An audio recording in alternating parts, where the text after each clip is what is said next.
Hola profesor, bienvenido a mi exposición. Yo voy a hablar sobre los test psicométricos, etapas del proceso psicodiagnóstico y mecanismos de defensa. Quien habla es Evelyn Robles. Las técnicas psicométricas, primero tenemos que decir que desde la clásica definición de 1890 de Cattell, es un procedimiento de recogida de muestras de comportamiento de un sujeto para estimar un repertorio o inferir un constructo psicológico. Según la clásica clasificación de técnicas de evaluación que hizo Pervin en 1979, partiendo de las dimensiones de Campbell, el grupo de técnicas psicométricas estaría formado por todos aquellos instrumentos que compartían las características de ser estructurado y elicitar respuestas voluntarias. Antes de empezar, también tenemos que saber qué son los constructos y qué son los rasgos, para poder más o menos entender lo que va a seguir a continuación. Ya, el constructo, según Crocker y Algina, en 1986 lo definieron como productos de la imaginación informada de los científicos sociales, que intentan desarrollar teorías para explicar el comportamiento humano, ¿ya? Y rasgo sería, por otro lado, como un atributo, un proceso, ¿ya? Acá podemos ver el proceso general de construcción de los test, desde la teoría clásica de los test, TCT. ¿Ya? Y hablamos de la identificación del objetivo, la definición del constructo, diseño del test, redacción de los ítems, análisis de fiabilidad y validez, y norma de interpretación, que lo vamos a explicar ahora. ¿Ya? Hay un consenso amplio con respecto al proceso, ¿ya? Esta consecuencia de pasos es aplicable a la construcción tanto de test de aptitud como rendimiento o como cuestionarios o para inventarios o escalas elaboradas para medir intereses y actitudes. ¿Ya? Las características principales de la elaboración es que son sistemáticas y tienen un orden para guiar el proceso de elaboración. También es flexible para permitir la optimización de los resultados y también la existencia de controles de calidad, que es el análisis de ítems y estudios de fiabilidad y validez. ¿Ya? También tenemos que ver qué es la medición del constructo teórico. La medición del constructo teórico pretende elaborar el instrumento de medida de un constructo teórico a partir de su definición. Y la definición es un constructo objeto de medición. La evaluación académica conductual agrupa los objetivos habituales de los test de rendimiento educativo o de evaluación conductual, y los primeros deben responder a preguntas como ¿qué conocimiento o destreza han alcanzado los alumnos tras un periodo de instrucción? O qué conductas manifiestan las personas antes o después de una terapia. La selección de personal, aquí se incluiría la utilización de los test para identificar a las personas con las características deseadas para determinados cargos o determinadas, no sé, beca, lo que sea. ¿Ya? Y la clasificación diagnóstica es el proceso de elaboración del test que tiene como meta asignar a las personas de diferentes categorías diagnósticas tipo de instrucciones o los itinerarios. ¿Ya? También es importante ver el tema de los, un paso importante de la elaboración debe incluir el contexto, ¿ya? Y el contexto se diferencia en tres: características de la población a la que el test se dirige, restricciones temporales y administración individual o colectiva. Las características de la población a la que se dirige, aquí lo que queremos ver es la clase social, el nivel educativo, la comprensión lectora de la persona, los grupos culturales a los cuales pertenece, ya que estas denominaciones hacen referencias a variables que pueden contaminar la interpretación, si es que no se respetan. Las restricciones temporales tienen que ver con la cantidad de tiempo en la cual se realizan los test. ¿Ya? Por ejemplo, lo podemos ver en las salas de clase, o sea, no podemos tener a los niños más de 2 o 3 horas porque se dice que los primeros 20 minutos son donde más prestan atención. Entonces hay que tener bastante cuidado con el tiempo de aplicación de cada test. Administración individual o colectiva. Más adelante vamos a ver la diferencia entre las aplicaciones individuales y colectivas. ¿Ya? Ahora vamos a ver el diseño del test. El diseño del test, la finalidad de este paso es la planificación del instrumento de evaluación. ¿Ya? El diseño suele concretar las denominadas especificaciones del test y de los ítems. Las especificaciones no son más que la descripción detallada y precisa de la estructura del test y de los ítems. ¿Ya? El desarrollo del test, a partir de esta definición de constructo que se tiene y siguiendo las especificaciones del test, y de sus potenciales contenidos. Aquí lo vamos a dividir en procesos subjetivos y procedimientos subjetivos y procedimientos empíricos. ¿Ya? Los procedimientos subjetivos es cuando se presenta a un panel de expertos para que sean los que revisen este test que se está formando, ¿ya? Y los procedimientos empíricos tienen que ver con la estadística, con los resultados. ¿Ya? También tenemos análisis del ítems, que esta etiqueta recoge el conjunto de análisis diversos, tanto cuantitativos como cualitativos. El objetivo final del análisis del ítem es seleccionar el conjunto inicial de aquellos que formarán al final, valga la redundancia, el test final. ¿Ya? Análisis fiabilidad de la validez, esto lo vimos en la materia anterior, y que tiene que ver con que si el test en verdad cumple con lo que dice que hace. ¿Ya? Y la elaboración de las normas de interpretación tiene que ver con si se están acá con el tema de las normas de interpretación. La elaboración de normas de interpretación tiene que ver con referida a las normas y la interpretación referida a criterios. El uso de normas implica aportar información sobre la ejecución o desempeño de la persona en el test, y por el otro lado, referida a criterios, analiza la ejecución de la persona en relación a estándares o criterios de ejecución.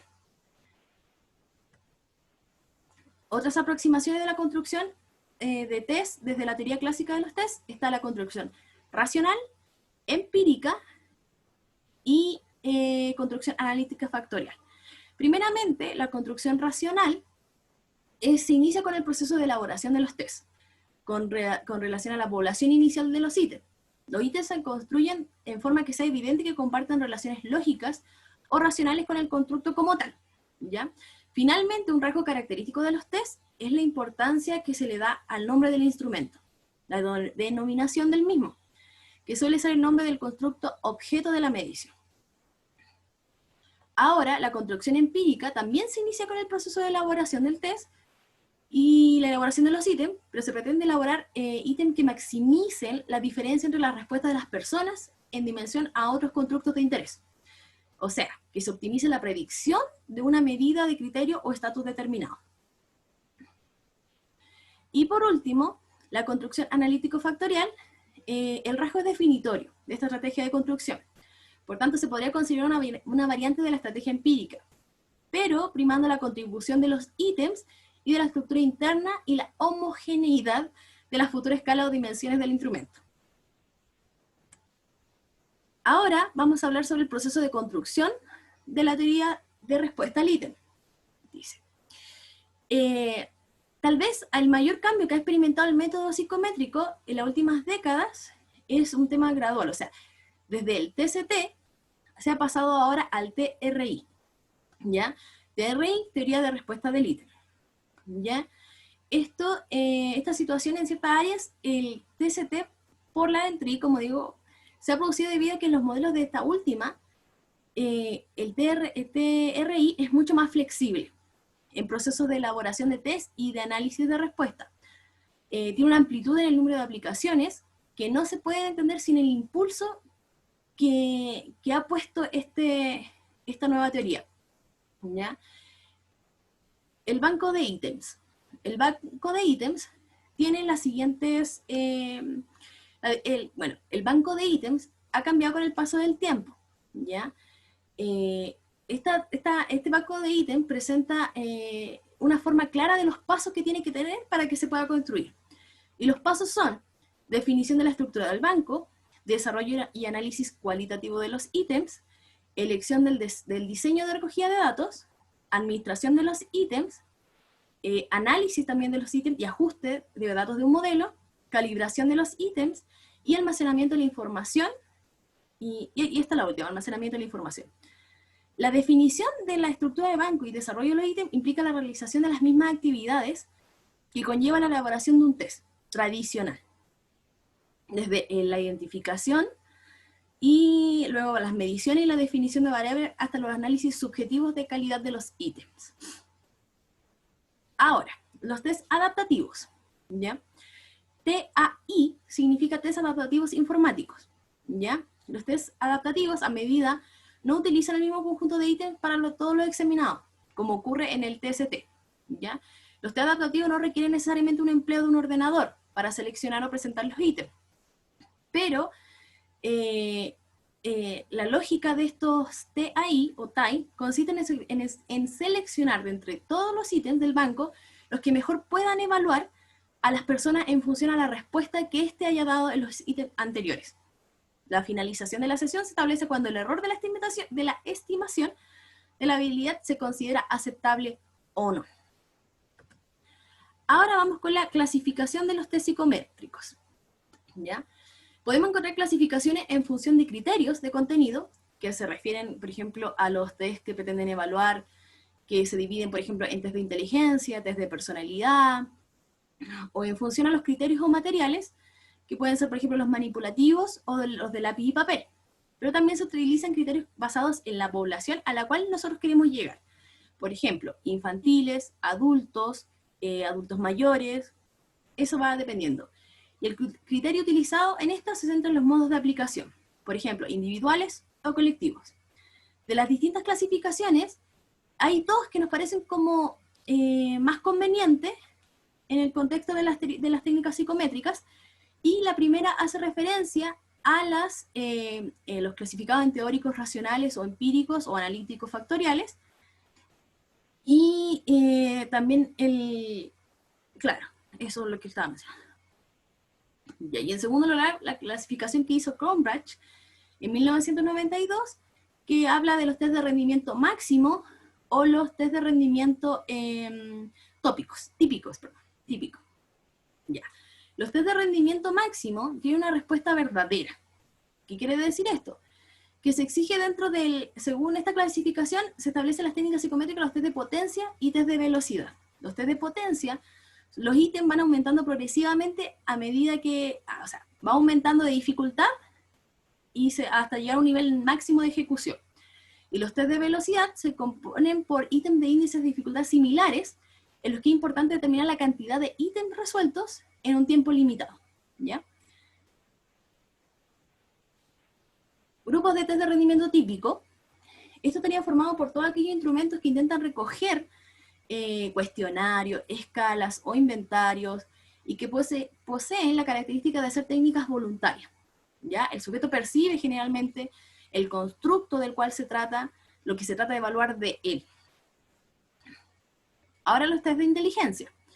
De evaluación individual de la inteligencia, claro, evaluación individual de la inteligencia, ¿ya? Esto tiene un periodo histórico en el cual en 1905 Binet y Simon crean como el primer evaluación de inteligencia individual, ¿ya? Este concepto que ellos tenían de inteligencia era la de la capacidad global y de desarrollo que pertenecía al grupo que posteriormente se ha denominado como test omnibus, ¿ya? Estos test están formados por diferentes tareas que requieren una habilidad más o menos global para su resolución y seleccionan por orden de dificultad creciente y agrupadas en criterios, ¿ya? En sus primeras versiones, la escala de Binet medía edad mental, ED, ¿ya? Para luego pasar a CI, que es coeficiente intelectual.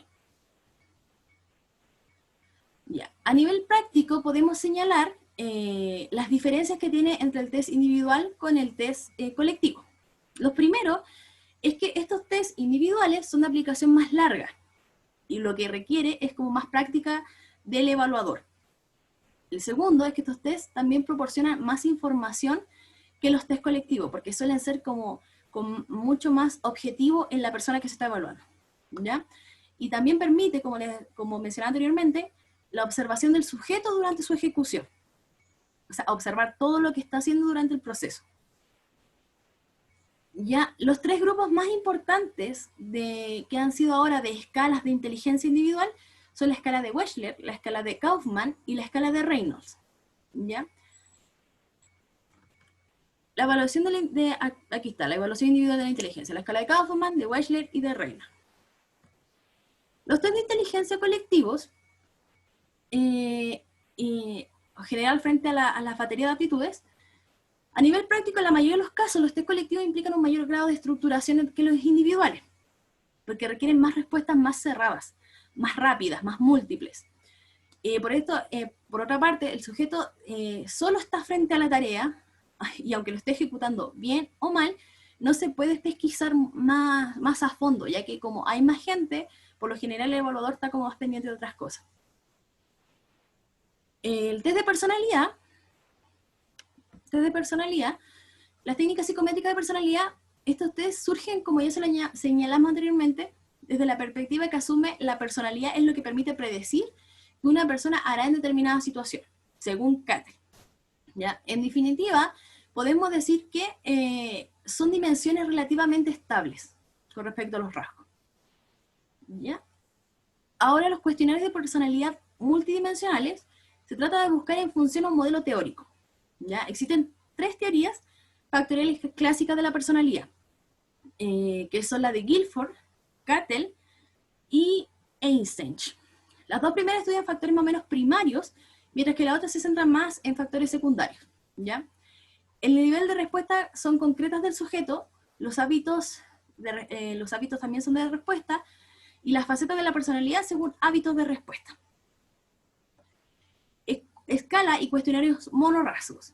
Ya, por último, debemos señalar que muchos de estos instrumentos están inspirados en extraer una cualidad o un rasgo particular de la persona. ¿Ya? Un estado sería una condición pasajera producida por la interacción entre el rasgo y una situación particular. Los supuestos teóricos de esto, en los que se basa este modo de aplicación, corrección e interpretación, son similares a instrumentos multifactoriales, solo que en este caso se utilizan para fines más o menos concretos. En lo que interesa a la evaluación es un rasgo particular. Ahora vamos a hablar sobre los mecanismos de defensa de Otto Fenichen, con ejemplos. Primeramente, tenemos que decir que los mecanismos de defensa son impulsos, son energías, ¿ya? De carácter tanático, que puede ser la pulsión de vida, la pulsión de muerte. ¿Ya? Por lo general nosotros tenemos energías que son agradables o desagradables, y que nuestra mente o nuestra psique tiene que manejarla de la mejor forma para que no intervenga en nuestro cotidiano vivir, o nuestro diario vivir, para funcionar como eficientemente. Entonces, ¿qué es lo que pasa? Que nuestra psique utiliza utiliza estas estrategias, que son los mecanismos de defensa, para poder mantener a raya todos estos deseos tanáticos que nosotros poseemos. ¿Ya? Esta energía puede estar suprimida o puede estar contenida. Entonces, primero vamos a dar un ejemplo de lo que es la sublimación. En teoría, este es el mecanismo más sano, ¿ya? ¿Y qué es lo que pasa? Yo dirijo mi energía hacia otro elemento. Por ejemplo, algo que no es socialmente aceptado, y mi deseo es de hacer esto, yo lo paso hacia otra cosa. Por ejemplo, el deseo que se siente, no sé, por la madre o el padre en la etapa edípica, se transforma en un amor filial, ¿ya? O por ejemplo, me molesta tanto una mala nota, que en vez de explotar o reclamarle al profesor, me voy y me fumo un cigarro. Esto también se ve mucho en los artistas. Por lo general, ellos transforman esta energía, este deseo, en algo creativo. Ahora vamos a hablar sobre las defensas patógenas, ¿ya? Que el primero sería la negación, ¿ya? Este impulso deseo, hay que decir, por ejemplo, acá está el yo, que el yo es el encargado de equilibrar. El ello es lo que yo deseo, y el super yo es el que se encarga de decir si puedo o no hacerlo, ¿ya? Este impulso deseo del super yo no es contenido y no genera un desequilibrio. Por ejemplo, este es el primer mecanismo, por ejemplo, en el caso del duelo, ¿ya? Una persona que ha pasado por un duelo niega la muerte de esta persona. Por ejemplo, debe estar en el cielo. Entonces negamos que esa persona ya no está con nosotros, sino que está en el cielo. No acepto el dolor implícito que está en ese proceso. No acepto esa pérdida. Ahora, la proyección es cuando veo en mí aspectos que son contrarios a mi persona. Veo en otras personas aspectos que quizás lo tengo yo y lo proyecto en otra persona. Genero elementos que son negativos en mí, yo los niego y los veo en otra persona, las proyecto. Por ejemplo, pongamos una persona, María Juanita es agresiva. Entonces yo le comento a mi amiga que esa persona, María Juanita, es muy agresiva. Pero como yo no lo acepto en mí, lo proyecto en esta persona que es María Juanita. La introyección, a diferencia de la proyección, es hacia dentro, es hacia mí. ¿ya? Introyecto aspectos que son de otros que me faltan hacia mí. Por ejemplo, hablo con una persona y luego comienzo a hablar igual que esa persona, ¿ya? Las características que tiene esa persona las empiezo a interiorizar en mí. Por ejemplo, también una mujer golpeada asume que la golpean porque ella ha hecho cosas malas, introyecta el abuso. La represión, a diferencia de la negación, es que yo acá no niego el origen del impulso. Acá no lo niego, lo reprimo. Aquí un claro ejemplo podría ser el impulso sexual. Los sacerdotes tienen el deseo, igual que todos los hombres, de tener relaciones sexuales, pero su escala de valores o su religión hace que este sentimiento se reprima. Lo siento, pero lo reprimo, como una olla a presión. La formación reactiva, esta transforma. Y un ejemplo claro es los violadores. Por ejemplo, cuando un violador ataca a una víctima, a una persona, a un niño, acusa de que ellos hicieron esto porque esa persona los sedujo. La anulación, por otra parte, tiene entre la negación y la represión, ¿ya? Anulo cualquier resentimiento, no, para mí ya deja de existir. Un ejemplo es cuando no se le pregunta a alguien si se acuerda de la relación que tuvo con Pedrito, y esa persona se niega por completo a decir que no sabe quién es Juanito. El aislamiento es un curso donde, por ejemplo, el ejemplo, te molestan tanto en un curso que evitas tener que volver a exponerte y tratas de mantenerte alejado de eso, cortas relación. Evitas ponerte en situaciones similares. O por ejemplo, una mujer que ha sido violada, cuando se le pregunta qué le ha ocurrido, habla como si estuviera hablando de algún hecho cotidiano sobre su violación, ¿ya? Es su experiencia actual con esta experiencia terrible. Entonces, lo aísla. Y la regresión, por último, esto significa volver a estados primarios mucho más placenteros. Un ejemplo claro es un niño de 20 años que le pide al papá, no sé, el auto, y el papá se lo niega, y hace un berrinche como un niño de 2 años, ¿ya? Esto por lo general son mecanismos normales que uno suele hacer. El problema es cuando ya esto es excesivo y sale de los contextos que son normales, ¿ya? Es cuando se convierte en rígido. Defensa de los afectos, bloqueo, represión de los afectos, postergación de los afectos, desplazamiento de los afectos. Esto tiene relación cuando yo dirijo mi energía hacia otra cosa. Por ejemplo, el desplazamiento podría ser que me ha ido tan mal en una prueba y ya he repetido 2 veces el mismo año, ya odio a ese profesor, desplazo esa energía cuando llego a la casa, no sé, en fumo un cigarro o enojarme con mi mamá, desplazo la energía. Como los afectos son negativos o son positivos, uno tiende a defenderse de ellos, o a bloquearlos, o a postergarlos. Como mencionaba, la formación reactiva de los afectos, cambio de cualidad de los afectos, aislamiento de los afectos, proyección e introspección de los afectos, defensa contra sentimientos de culpa. Están relacionados mucho a los ejemplos que les di anteriormente. Nuevas aportaciones al psicodiagnóstico. Nuevas aportaciones al psicodiagnóstico de María García Arseno, etapas del proceso psicodiagnóstico. El psicodiagnóstico en la actualidad no siempre, hay que dejar claro que no siempre hacer un diagnóstico, psicológico significa lo mismo que realizar un psicodiagnóstico, perdón. Pero un diagnóstico psicológico lo más preciso posible es imprescindible por las diversas razones. Para saber qué es lo que pasa y sus causas, por qué comenzó un tratamiento sin haberse detenido a indagar lo que realmente pasa en un riesgo es muy grande. O sea, llega una persona con ciertas situaciones que si nosotros no somos aptos o no conocemos suficientes técnicas para trabajar con esta persona, podemos meternos en graves problemas para proteger al psicólogo, tanto éticamente como clínicamente, ¿ya? Como mencionaba, para saber qué es lo que pasa y las causas, tiene que ver con la manera de responder a este pedido de la persona. ¿Con qué fines se puede utilizar el psicodiagnóstico? Ya, primero, el diagnóstico. La finalidad de un estudio psicodiagnóstico es establecer, como bien lo dice, un diagnóstico. Y cabe destacar que esto no es poner una etiqueta, un rótulo, sino que es explicar lo que sucede más allá de lo que el sujeto puede describir conscientemente. La evaluación o tratamiento, esta es otra manera de utilizar el psicodiagnóstico, ¿ya? Es lo que se denomina retest. Y consiste en administrar nuevamente la misma batería de test, pero que en la primera oportunidad, pero que se puede ir cambiando de posición, haciéndolo quizás de otra manera, ¿ya? Cumpliendo siempre los estándares que se solicitan.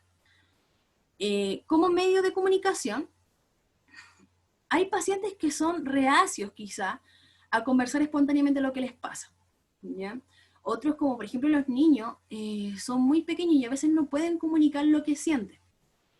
Hay personas que también tienen problemas cognitivos, que también se les hace difícil hacerlo, pero lo que hay que hacer acá es favorecer la comunicación, o sea, favorecer el insight. Es decir, contribuir a que la consulta la persona adquiera conciencia de su sufrimiento, como para aceptar colaborar en este proceso. También en la investigación debemos distinguir aquí dos objetivos importantes. Uno, que es la creación de nuevos instrumentos de la tarea de la exploración de la personalidad, y el otro, planificar la investigación para el estudio de una determinada patología, ¿ya? Con métodos para que el consultante acepte mejor las recomendaciones. Estamos acá en el punto 5. Ya, el psicodiagnóstico incluye, además de las entrevistas iniciales, también la toma de test, hora de juego con los niños, entrevistas familiares con todos los que integran, vinculares entre parejas. La conclusión de todo este material obtenido es conversada tanto para el interesado como para las personas que también están inmersos en esta problemática, ¿ya? Los test tomados en forma individual se reservan para explicar sobre la persona individual, aunque también otras pruebas se pueden conversar con los demás. También está la elección de estrategias terapéuticas más adecuadas, ¿ya? Acá un psicodiagnóstico completo y correctamente administrado permite estimar pronósticos del caso y estrategias más aceptables o más adecuadas para el paciente que va a recibir o entrevistas de esclarecimiento, o terapia, o psicoanálisis, dependiendo de lo que la persona en particular va a necesitar. Ahora, los objetivos y etapas del proceso. El psicodiagnóstico es un estudio profundo de la personalidad. Por tanto, el objetivo de estudio puede ser laboral, educacional, forense, clínico. El clínico siempre es previo y sirve de base para las conclusiones necesarias que necesite la persona. Ya. Ahora vamos con los pasos. El primer paso, como bien lo dice la palabra ahí, es el encuentro. El encuentro entre el terapeuta o el profesional y la persona que viene a buscar ayuda. El segundo paso son las primeras entrevistas, ¿ya? Las primeras entrevistas no es necesariamente una, pueden ser dos o más dependiendo de lo que la persona necesite, ¿ya? En estas se trata de esclarecer el motivo latente y el manifiesto, ¿ya? La ansiedad, las defensas, si la persona ya ha pasado por situaciones anteriores, que la persona pueda decirlo. El tercer paso, o el tercer momento, es la reflexión. Aquí nos vamos a centrar en los materiales que se han recogido, la hipótesis presunta, qué pasó en la hora de juego, los test gráficos, se une todo y se hace una reflexión. El cuarto momento consiste en la realización de estrategias planificadas. Muchas veces, ¿qué es lo que hay que acá? Introducir modificaciones sobre la marcha. ¿Qué es lo que estaba funcionando hasta cierto punto y ahora no? O sea, se va modificando la estrategia. El quinto momento está dedicado al material recogido. Acá el estudio del material recogido para tener un cuadro más claro, o sea, armar la película completa de lo que se ha tenido con el paciente, ¿ya? Correlacionar los distintos instrumentos que se utilizó, los resultados. Ahora, el sexto paso es el proceso psicodiagnóstico, ¿ya? Este significa la entrevista de devolución de información al paciente. Puede ser en una sesión o puede ser en varias. Ya generalmente se hace por separado, por un lado con el individuo, quien es el que está con la sintomatología o con el problema, con el que sufre, y por otro lado con la familia o el consultante. Y el último paso, que es el séptimo, es la entrega del informe, con todo lo que se resolvió durante todo el tiempo. Ahora el encuadre. El encuadre puede ser muy estricto, puede ser más amplio, puede ser más plástico, más flexible, según las distintas modalidades de trabajo del individual o de las normas de institución en la cual uno trabaje. También, dependiendo de los enfoques teóricos que uno tenga, va a ir dependiendo. La calidad y el grado, acá es importante, la calidad y el grado de la patología que nos obliga también a adaptar el encuadre hacia esa persona. No es lo mismo trabajar con una persona que está con depresión o una persona que tiene patologías más graves. La edad del consultante también influye bastante en el encuadre elegido. No podemos ser tan rígidos ni tan estructurados con niños que al final hay que ser como mucho más libres, permitirles que ellos liberen lo que sienten. El rol del psicólogo, acá es importante que el rol del psicólogo no es el que sabe más, mientras que el consultante es el que sabe menos, o el paciente. Ambos sabemos tanto de lo que estamos haciendo, él sabe más de lo que siente, de lo que vive, y el psicólogo más de la teoría. Esto es un proceso que se va descubriendo juntos. Ahora con el primer contacto. Aquí lo que tenemos que ver es el motivo de consulta. En la primera entrevista del paciente se debe exponer lo que pasa. Tanto sea el paciente, las personas, la familia, los padres o quien está mandando a este paciente hacia el psicólogo. Aclarar por qué desea hacer esta consulta, el motivo por el cual está ahí, ¿ya? El síntoma es aquello que el consultante trae como motivo manifiesto de la consulta. A medida que vamos desarrollando la entrevista, vamos a ir logrando advertir que hay más allá quizás de ese mero síntoma. ¿Ya? Por lo general las personas vienen con angustia, con vergüenza, con temor. El otro son las fantasías de enfermedad y curación. ¿Ya? Este es otro concepto bastante importante, que habla sobre el interesado debe plantear su preocupación, el motivo por el cual consulta, lo que él considera como síntoma preocupante, y lo que está implícito en una fantasía de enfermedad y de curación. Ya, hay una fantasía de enfermedad en cada uno tanto como de los padres, como de la persona que viene, o del adulto, y eso hay que estar escuchando y estar atento. Ahora también hay que decir que el síntoma presenta un aspecto tanto fenomenológico como un aspecto dinámico. El aspecto fenomenológico es, por ejemplo, cuando la persona viene con el temor, o con el miedo a sociabilizar, puede ser un ejemplo, y evita lugares donde hay mucha gente. Pero también hay un aspecto dinámico, que es lo que se muestra o lo que se oculta a la vez en el deseo inconsciente, es decir, la prohibición superyoica. Pero en todo síntoma también hay un beneficio secundario, ¿ya?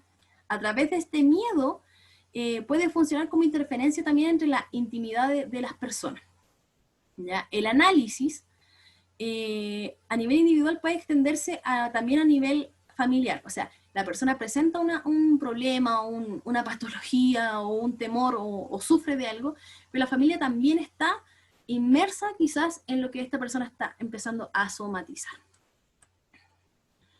La primera entrevista. La primera entrevista es la etapa del proceso del psicodiagnóstico. Esta tiene varios objetivos. Esto no significa que deba estar necesariamente sola, o que tiene que ser una, como lo mencionaba anteriormente. Pueden haber varias. En este caso se puede hacer una entrevista más breve, porque también hay que entender que hay que tener claro el encuadre. O sea, las personas no necesariamente van a trabajar solamente con adultos o con niños. Entonces esto va a ir variando. Puede ser una primera entrevista o primeros juegos y la segunda entrevista. ¿Ya? También tenemos que hablar acá, como mencioné anteriormente, el síntoma es provisorio, porque a medida que se va avanzando en el proceso se va descubriendo que más que síntoma es algo que viene mucho más atrás. ¿Ya? El motivo manifiesto de la consulta y la conciencia de enfermedad se puede establecer como en paralelo como entre ambos conceptos. Es la preocupación que trae el sujeto y también se considera el síntoma preocupante y se plantea desde el principio. Podría considerarse como conciencia de la enfermedad. Sabe que algo anda mal o algo le molesta. También la conciencia de enfermedad y fantasía inconsciente de la enfermedad, Freud decía que el niño no tiene conciencia de la enfermedad. Ana Freud. A diferencia de Melanie Klein, que decía que sí, que sí podían tener conciencia de la enfermedad. Se estableció al final de que es excepcional relatar síntomas y demostrar preocupación o sufrimiento. En general, por ejemplo, son los padres los que se hacen cargo de esta conciencia de enfermedad. Motivo latente de la consulta, y Así está. Motivo latente de la consulta y fantasía de la enfermedad y curación. Aquí podríamos decir que cada una de las personas o la fantasía inconsciente de la enfermedad es lo que el sujeto siente sin que se dé cuenta de lo que está pasando debajo del nivel consciente. Tiene que ver con los sentimientos de responsabilidad y compromiso con el síntoma descrito conscientemente y se refiere a que esto algo anda mal y no sabe por qué. Fantasía inconsciente del análisis se refiere a que el sujeto de cierta manera concibe inconscientemente como métodos para obtener lo que su fantasía de curación le plantea cómo solucionar a sus conflictos. La novela familiar es generalmente la primera entrevista, que tiene como objetivo esencial es conocer qué roles cumple cada persona dentro de esta familia y qué es lo que está generando quizás que esta persona reaccione de tal o cual manera.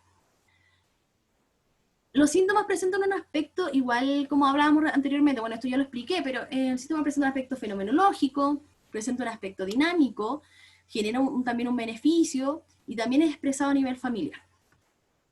La selección de baterías y test de secuencia, aquí hay que mencionar 7 puntos.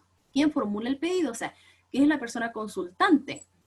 La edad cronológica del consultante, como mencionaba, es importante saber manejar a adolescentes o saber trabajar con niños o con adultos o con personas con ciertas patologías. También el nivel sociocultural del sujeto y su grupo étnico. No es lo mismo trabajar con personas de áreas rurales a trabajar con personas que están en la ciudad en sí, ¿ya? Con casos con personas con déficit sensorial o comunicacional, hay que tener una elección clara con respecto a las baterías que se va a ocupar, ¿ya? Hay que tratar de adaptar de mejor manera los test que se van a trabajar con estas personas. Y elemento vital es otro elemento que hay que tener en cuenta para seleccionar la batería, que es un momento evolutivo en que se halla el sujeto, ¿ya? Es importante saber en qué etapa evolutiva está la persona, conocer cuáles son los test proyectivos que van a ser más necesarios para trabajar con ellos. Aquí está también el contexto espacio-temporal. No es lo mismo trabajar en los consultorios, en los hospitales, a trabajar en una oficina propia, o quizás en otra oficina distinta.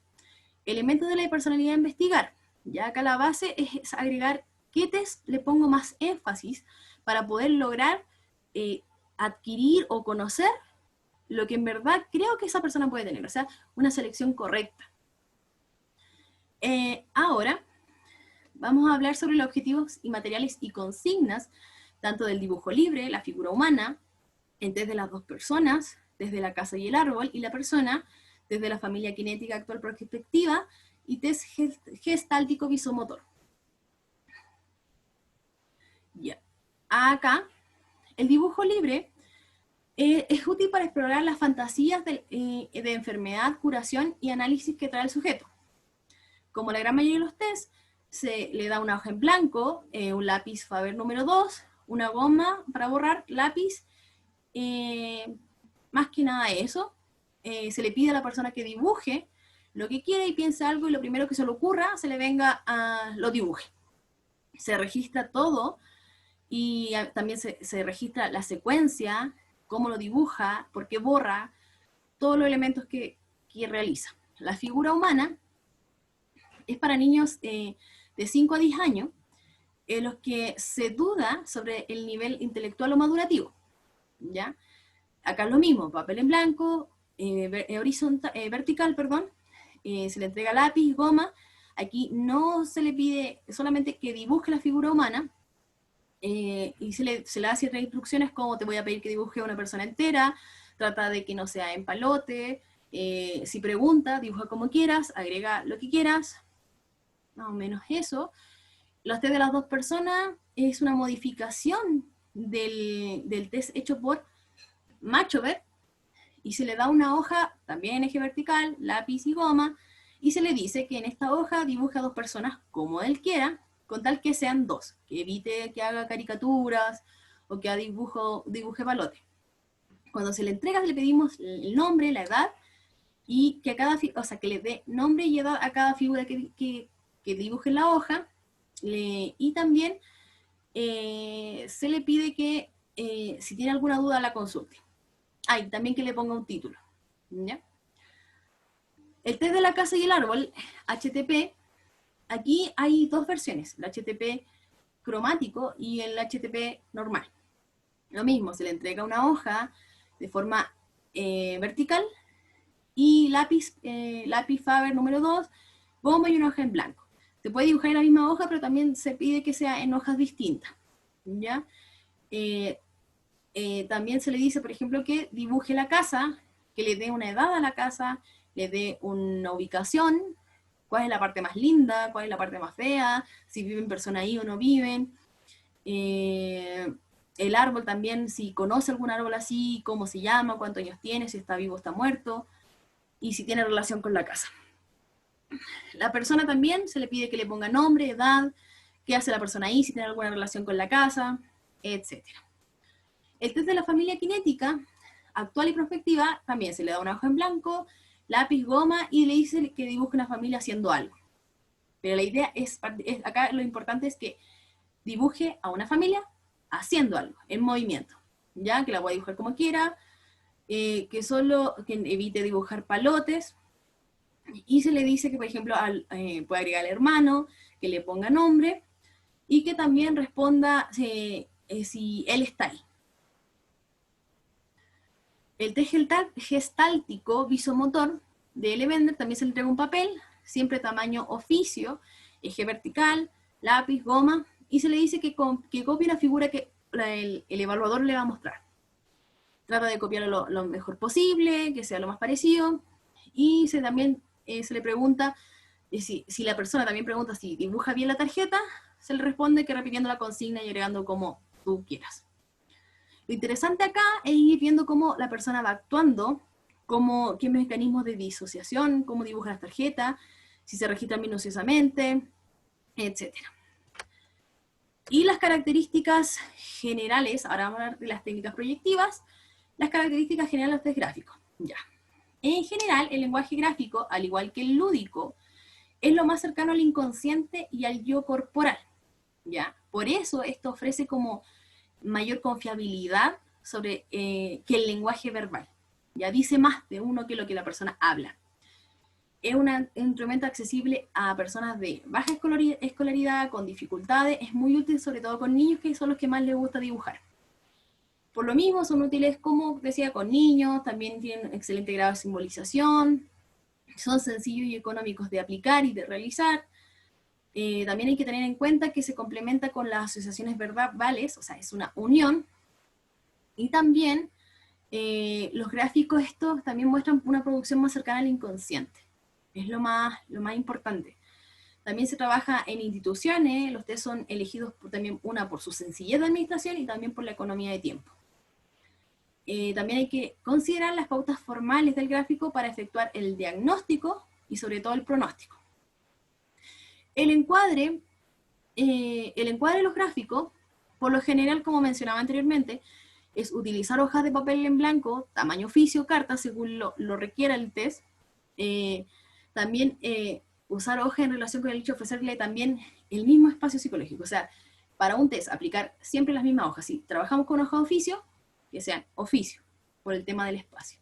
Utilizar el lápiz Faber número 2, que con esto también sabemos que si la persona dibuja suave, es porque no está ejerciendo presión, o si dibuja fuerte, es porque está ejerciendo presión. Que a diferencia si trabajara con un lápiz mina. Utilizar también la goma de borrar, el lápiz, o sea, la goma de borrar, porque eso también nos van a dar directrices de por qué borra tanto, por qué genera esto.